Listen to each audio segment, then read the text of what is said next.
Hello, I'm Dave Burse, and today I'm going to be telling you how you can sell ideas more effectively.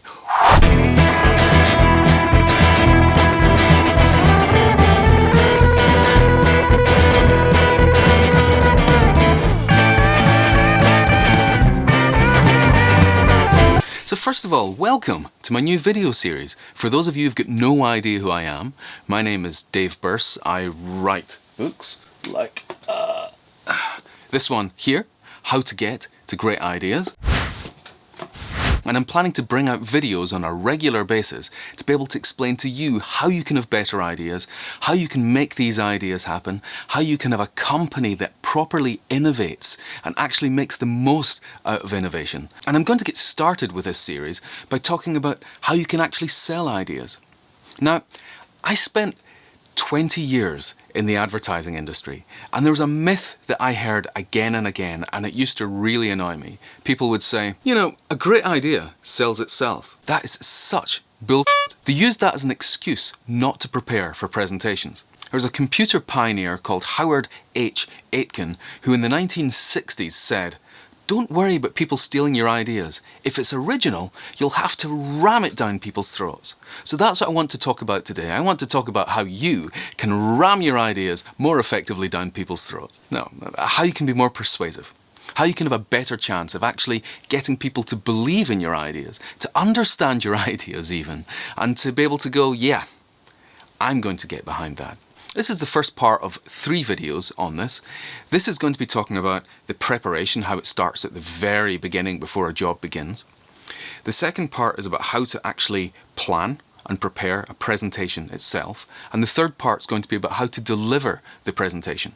Each of these videos will have maybe 3 tips in it. So let's get started with this video. Here's tip number 1. I recommend that you define the criteria that you're going to judge things by at the very beginning, together with the decision makers. One of the things it helps to do is it helps to set realistic expectations about the project. I've found that over the years a lot of people can have incredibly unrealistic expectations. As a writer, people seem to expect that I could almost write a magical combination of words that would persuade people to want to buy their product. Of course, that's nonsense because we don't live in Narnia. So what you need to do at the beginning of the project is define 3 to 5 criteria. And these criteria come in useful throughout the process. So at the beginning, in helping make sure that the client is actually realistic about what it is that you can deliver. Then through the idea generation process to keep people on track, to make sure they know that they're actually solving the problem that needs to be solved. And then at the end, most importantly, when it comes to presenting your ideas to the client, you're going to use these criteria. You're going to remind them of the criteria that you agreed at the very beginning of the process. And that is going to help them see that you have knocked it out the park yet again. The second point I want to talk about is be specific, but not too specific. There's a happy middle ground here. So you need to be specific in terms of this is the problem and this is the outcome that we would like. So this is state A and this is state B. But don't go so far as to define how you want the problem solved, if you can. I know that there's certain things, certain industries, if you're a PR agency, then that's the way you're going to solve it, is with PR. If you're a design agency, you're going to use design. If you're a digital building company, you're going to use digital. So I know there's a certain amount of that, but don't over-define how you want the problem solved. You're unlikely to get good results unless you do this. And the last point I want to make is make sure you understand who your decision makers are. And by that, it's not just what their name is and what their job title is. I mean, what motivates them.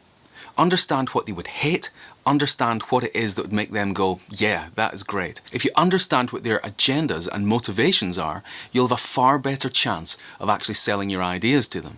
Because when you're selling ideas, it's not about saying, here's what we've got, do you want to buy it? It's about going, we understand what you need and we have delivered on that. That is what good selling is. So don't skimp on this. The better you understand the decision makers, the bigger chance you have of meeting their needs and having them buying your ideas.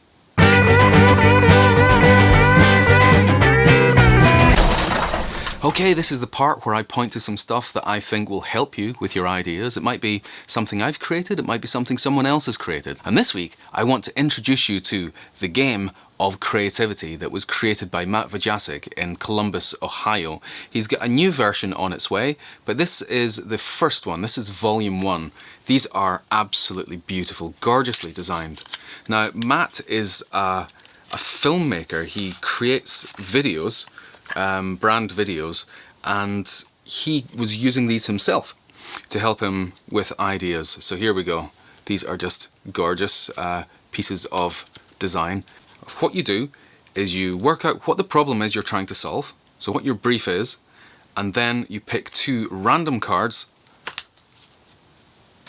and you see what it is that these help you with. So wood, solid colours, so what would they help us with when we're trying to solve a problem? Well done, Matt.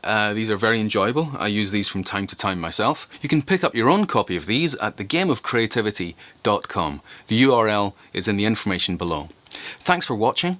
If you like this, then please give it the thumbs up. If you're not subscribed already, please subscribe. There's plenty more of these videos coming. And if you've got any comments on this, please put them below. I want to read them. I want to hear what you have to say about this.